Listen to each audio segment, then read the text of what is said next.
Good afternoon, boxers. This is Coach Jay coming back at you here from Imperium Boxing yet again for another quick video.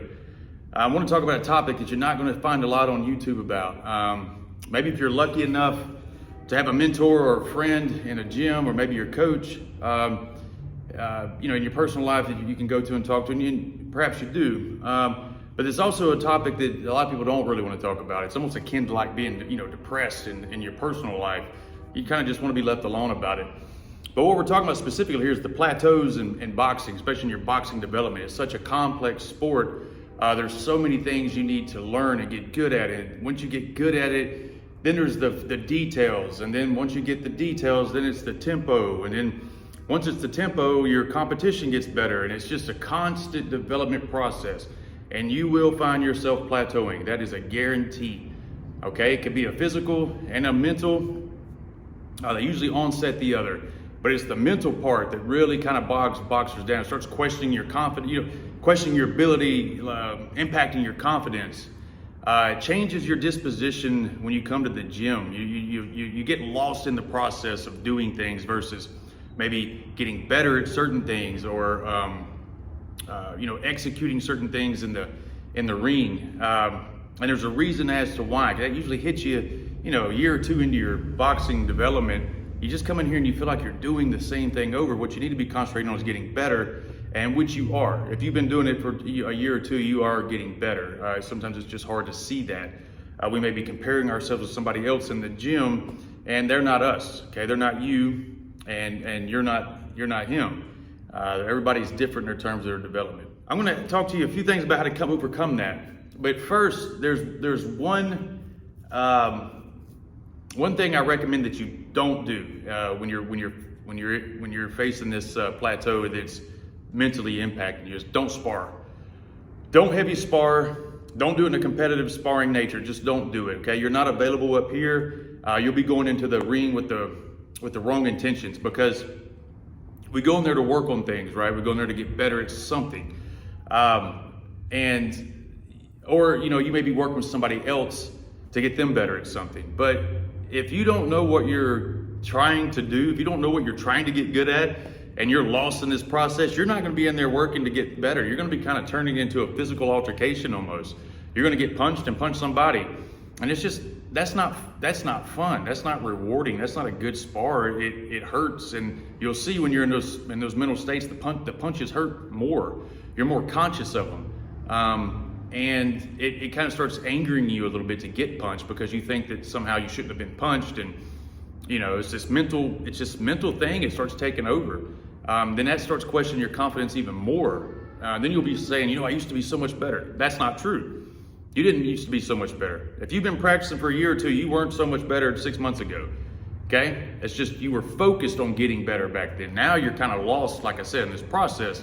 And you've lost track of what development is. You've lost your outcome, your goal. Okay, and this is what we're going to do. We're going to get ready to fix that for you here in just a second. Second thing you can do is take some time off the gym. Take a week or two off.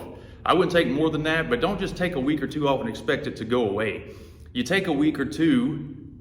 I wouldn't go any more than that. You should still be running and shadow boxing, and you need to recalibrate, refocus, and get that drive back and get that perspective back. Is really more than anything. You just need to kind of level set. Get your perspective back of why you're doing what you're doing, okay? Like I said, if you've been training 2 years, I'm sure you're fine. So I wouldn't panic, okay? Here's what you can do to fix this, and it's worked for me, it's worked for others. I'm recommending it to a person right now in my gym who's going through this. Is take something in boxing that's very nuanced. You can pick. Everything in boxing is nuanced. I mean, a jab is nuanced. It's more than just throwing a jab. There's a lot of things that goes into that, and the details of moving this way, just your foot just a little bit, and getting off center, and et cetera, et cetera. Take something that will occupy, that will have to set a goal that you have to take apart in pieces and put it back together in order to master it, in order to become an artist in there.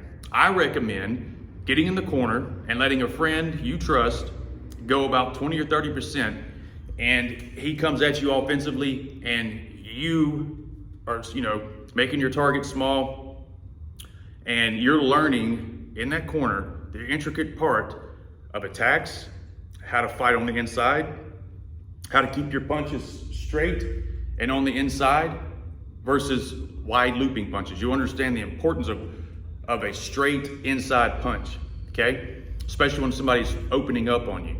You can learn to catch and counter.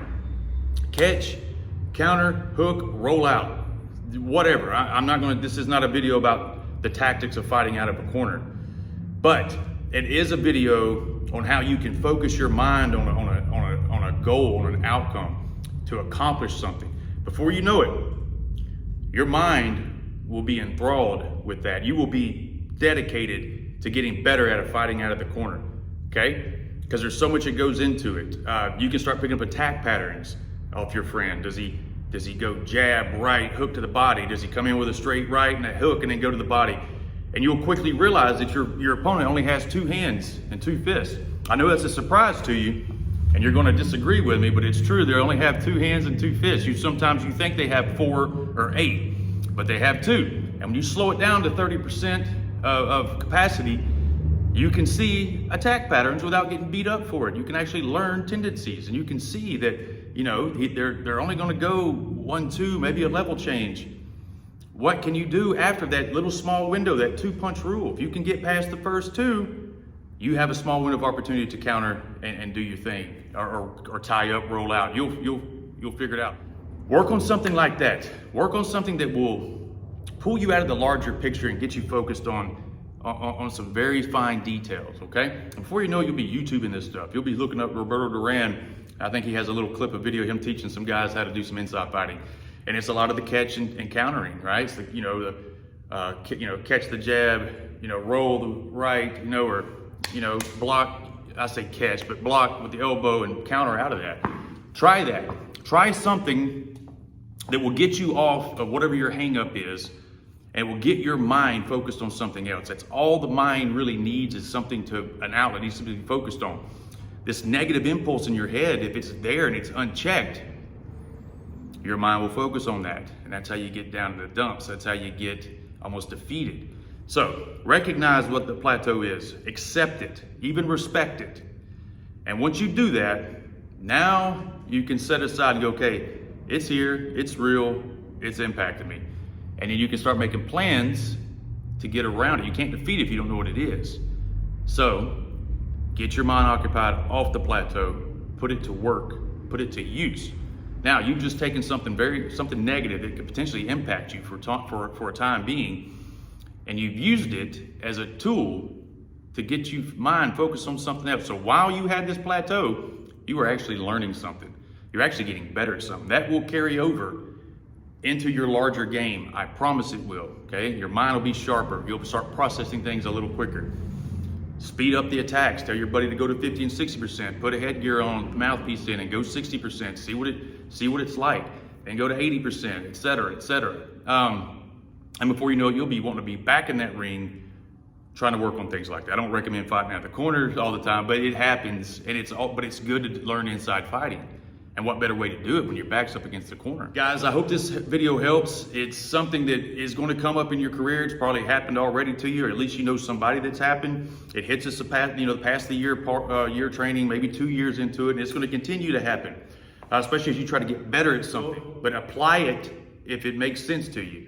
And if you have any comments or questions, please drop them in there. And again, this is Coach Jay at Imperium Boxing.